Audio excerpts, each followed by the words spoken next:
Judith Beck. I'd like to share a clinical tip with you.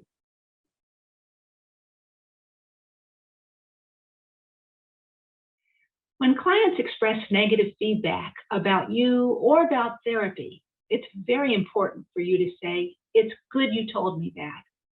You might be tempted instead to defend yourself or jump to problem solving. But it's critical for you to reinforce your clients for providing honest feedback, even when they've jumped to an erroneous conclusion. When clients have negative reactions, we need to know so we can avoid or repair a rupture.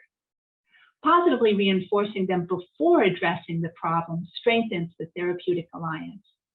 It also increases the likelihood that they'll continue to provide you with honest feedback.